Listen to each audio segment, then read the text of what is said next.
How are you doing? I'm Martin from Gardens for Life and Birdland Homestead.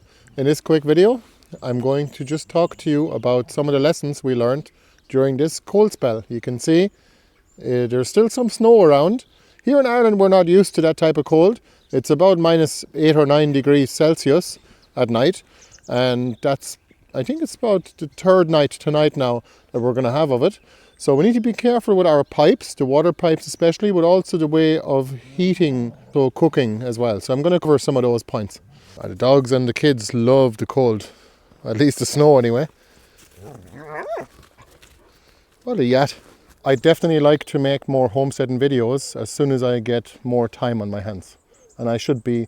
Last year was mainly all about solving problems. For those of you who don't know, I left my full-time job in IT exactly a year ago. And the last year, basically 2024, was dedicated towards solving problems around the homestead and around the business. Basically just getting everything sorted and up to date. Still didn't get quite done, but I'll make a separate video on that. Let's get into it. One thing you got to remember for sure is to collect your eggs on time if you have chickens, because otherwise they'll turn to ice. Because I don't think it's... Hello rooster, would you mind if I just take the eggs? If you knew. Let's see what we got. There we do have some eggs. These are not too cold. You got to collect your eggs every day. Definitely collect your eggs every day because they'll probably freeze. I have seen people, especially in Canada, using a heat pad under the egg boxes so that the eggs don't freeze.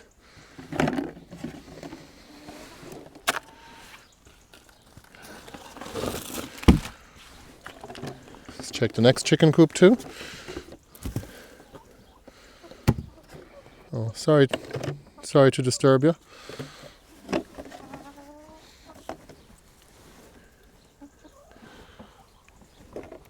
Hope she was done laying. Maybe she was just sitting on them. That's not a bad old haul. So to heat our shed here, where I'm actually storing all of the tubers from our garden, I have this diesel heater here. It's actually using kerosene, and that charger there is actually charging the battery that the fan is running off of. Excuse me, Nina. And that's doing a great job at keeping the temperature above freezing in there. And I've got a thermostat as well that I'm not using here in this particular setup, but I'm going to make a video about it as well for the studio. So here you can see some of the tubers. These are oca and yacons. You don't want those freezing because they'll turn to mush when they thaw again. And let's see what type of temperature we've got. 4 degrees Celsius. We went down to 1.8. Not too bad. Happy enough with that. Don't forget to put the pipe back. Again, of course, this heater would be an awful lot more efficient if I put it inside, but there is just no room and it's only a temporary setup. But again, it's keeping the room above freezing.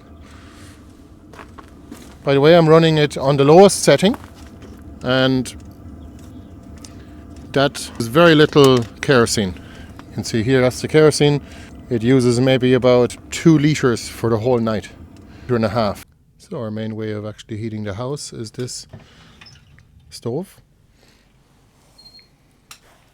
which is almost 100% reliable. It's got a back burner in it, and we can also burn wood and turf. See here.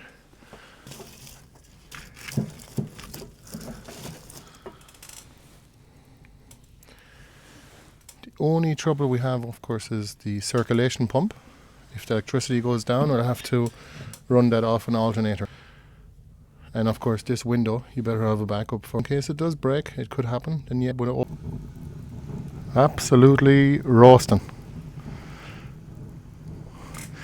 Could be -8 outside and we still have temperatures of about 23 or 4 here in the living room. And in most of the rest of the house it's probably about 21. And this is our range. It runs off kerosene. And you can turn it on like that.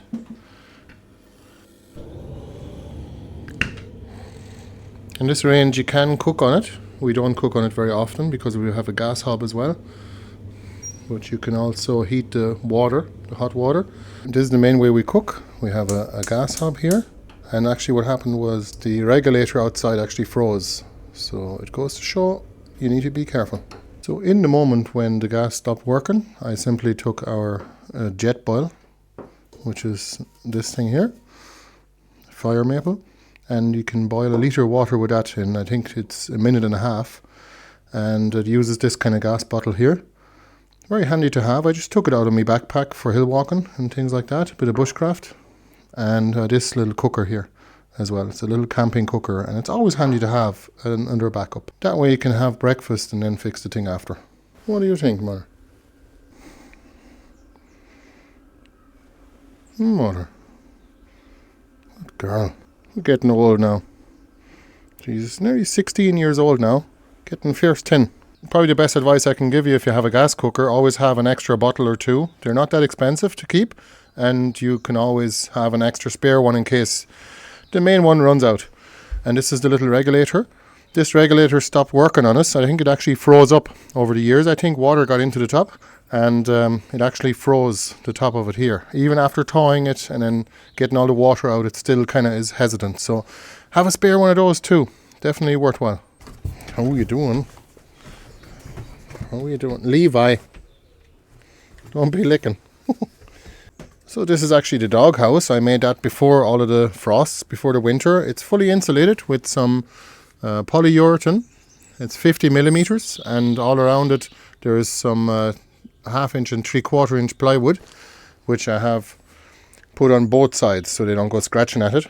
On the front there is a relatively small opening and lots of space for them inside, with actually an old kids mattress, which is perfect for them. In addition, I also put some extra insulation here and above on the roof as well. And they're coming out every morning. They come out here. Come here. Come here. They're good dogs. Every morning when they come out of the when they come out of the dog pen, or when they come out of the dog house, they yawn, and then I can feel that they're very warm. They're very warm. You're not going cold out here. Last year I actually had a different dog house with no insulation, and I had a heater here, and they were okay too. But this way we don't have to run the heater. Okay, come. Go.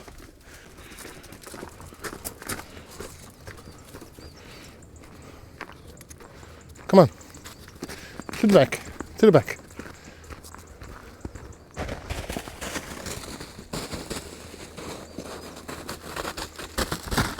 The dogs love the snow and the ice. Even in climates like Ireland, where you're not used to the cold spells coming in, we don't get them very often. We might get a week or two of low temperatures every winter, but still, you got to be prepared so that, less noisy here, the dogs were just running up and down the pile. You got to be prepared so that a minor inconvenience doesn't have to turn into a disaster. And when you're well prepared, you can simply mitigate it. And I definitely would suggest keeping plenty of extra fuel on hand at all times, such as wood or gas or whatever type of fuel you want to use, kerosene. Wood is obviously the most sustainable out of all of those, especially if you have your own forest and if you're planting trees. And the other thing you can do is to have plenty of insulation and get it all sorted before the winter comes. And to those of you with a garden, definitely take up all those frost-sensitive plants like the oca, the yacon and the mashua, all those tuberous vegetables. The Jerusalem artichoke would be grand down to -20, I'd say. We don't know exactly, but it didn't mind temperatures of -8 or 9 for a week. All these slightly extreme conditions or adverse weather conditions, even wind or heat or cold, actually shows all the holes in your homestead as well, so that you can, or I should call them vulnerabilities.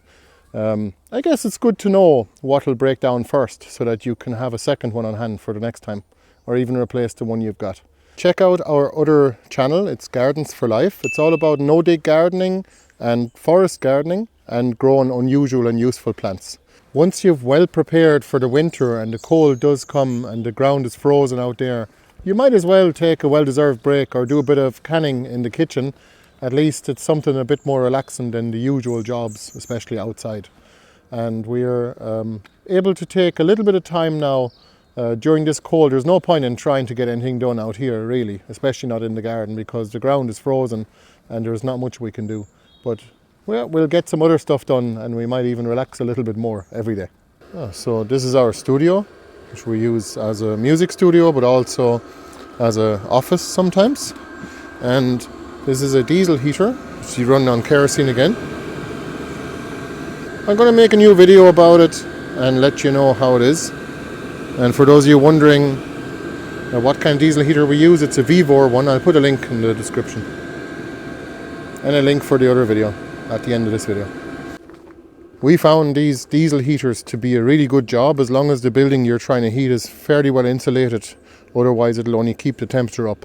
But it'll actually make that building go from pretty much from 5 degrees Celsius up to 23 in a matter of a couple of hours. But one thing I do have to do is I need to actually put in another duct, a second duct, so that I can pull the air in from the inside of the building and circulate the air.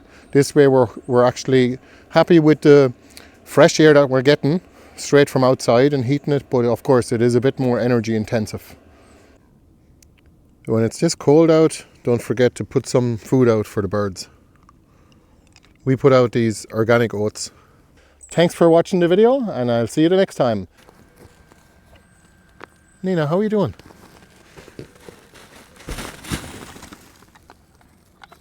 So cute. So cute, yeah. And you're Mr. Jealous. What are you up to? Jeez, these dogs are not cold out here. I can't understand it. We're out here all day and they don't mind. They love the snow. They go rolling in it every morning.